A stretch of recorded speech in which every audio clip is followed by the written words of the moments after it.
Hi submarine friends, welcome back to watching me build my diesel electric submarine. So I am truly running out of projects. I can't believe it. Right now I'm hooking up my fan to bring to bring fresh air into the submarine. So there's a valve up here and then a pipe that comes down to this blower fan, which is actually a fan from a boat to remove fumes from the engine compartment. They work really well, and I put it on a speed controller. So yesterday I got the forward dome window in, and I got the remaining windows in the conning tower. So now the submarine is airtight. And so what I do to make sure that everything is good in that respect, I take a fitting out of the hull and I screw in an adapter and I connect it to my shop vac. And then I pull a big vacuum, well, as much as the shop vac can pull, and then I let it sit and make sure that there's no air leaks. I did have one because I missed a plug right there, and that's one of the reasons, well, that's the main reason you do vacuum testing, is to make sure that everything is good after you've been working on it. So, and also to get that forward window in, oh my God, that can be such a bugger because it's a dome window with a conical seat. So the seat is tapered. So when you put it into the steel frame, it just wants to fall out. Plus, the only thing that seals it for high pressure is silicone grease or vacuum grease. And then on the outside is an O-ring that's greased, and that's for low pressure. So when you're at the surface and shallow, the O-ring does the work. And then when you dive deeper, that dome window is rated for 3,000 feet. So at 3,000 feet, the dome window literally just presses into the seat so hard, there's no need for any kind of a gasket or O-ring or anything. They say that the surface of the acrylic is actually considered fluid when it's pressed up against the seat. So I made that dome window. It was a huge project. I know I've talked about it in the past, but it took me 30 hours of machining to make it, and then a 100-hour annealing cycle to stress relieve it. So it's a pretty serious window. Now, normally with a submarine like this, you would just glue the window into place, and that would be it. It would be there for the life of the submarine. To get it out, you have to destroy it. But I don't want to do that because I share that dome window with my deep diving submarine. So when I put that thing back in the water one day, I'll need the window. I can only use one submarine at a time. And so, I mean, it's no big deal to swap the windows. That's what I was talking about. So to install the window, I've come up with a really neat trick because it just wants to fall out. So normally I have my wife hold it, and I hold the retaining ring and the O-ring, and we're both trying to hold everything, and it's all greasy and trying to fall out. So I finally figured out, pull a vacuum on the sub, take the window, boop, plop it into place, and just hold it for a second. And after about 3 or 5 seconds, you can let go. And the window just sits there because a vacuum is holding it in place. Oh my God. It took me a while to figure out how that would work to do that. So that's how I changed it. So now it's like a super easy job to put the dome window in, where it used to be a real fight. And oh, you know how it is. Your wife is helping you and you get frustrated. And oh, jeez. Anyways, so that's the story on the window. So right now, like I said, I am hooking up this fan. So I actually just did a little temporary wiring job just to make sure that the whole thing is working. So let's just try it here. Oh, I guess I gotta turn on the switch. I put a little switch in here, which I have to find. It's my light. There it is. Oops. Okay. So you can see it's on a speed controller. So that's almost nothing. I don't know if you can hear it.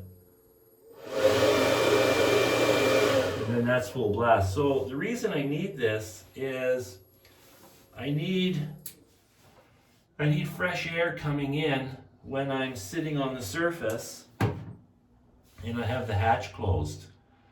And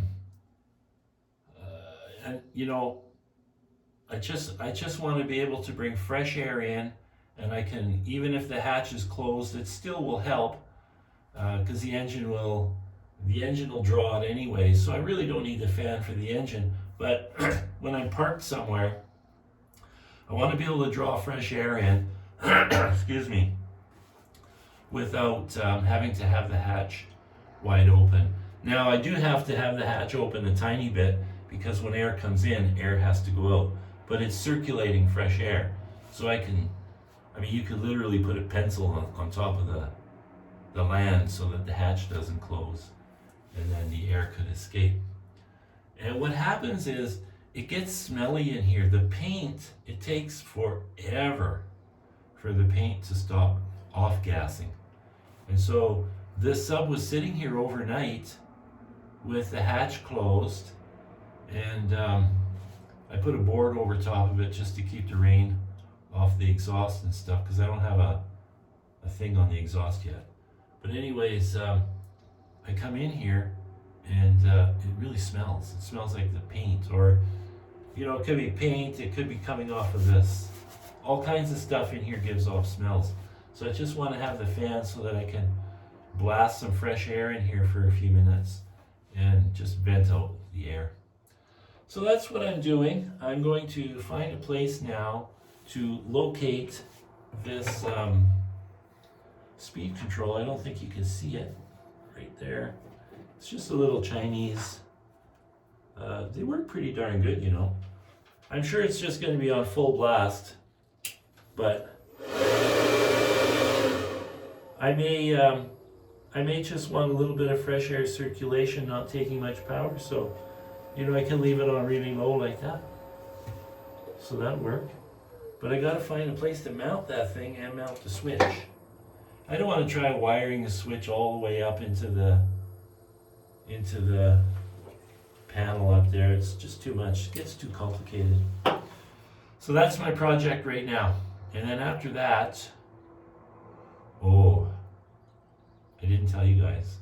When my submarine fell over in the shop, I broke the glass for my water level indicator in the exhaust. So I'm going to remove it, and I'm just going to put a clear tube.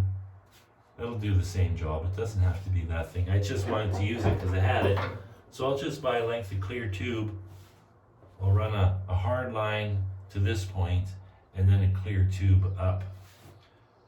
I don't think I should have a clear tube going all the way back because there's some heat back there, because it ties right into the exhaust. I just have the fitting plugged right now. That's another thing. When I was running this, there was no exhaust fumes inside. It was completely free of exhaust fumes, which is really nice. I was concerned about that. I was concerned about that flexible coupler, but I guess even if the flexible coupler is leaking a little bit, it's inside the engine compartment, and the engine compartment draws air right here through this filter.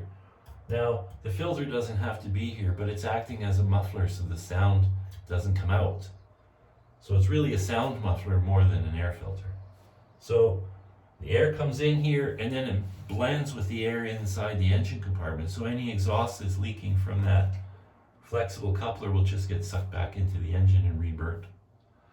So yeah, I am really running out of stuff to do. So I started digging my test pool.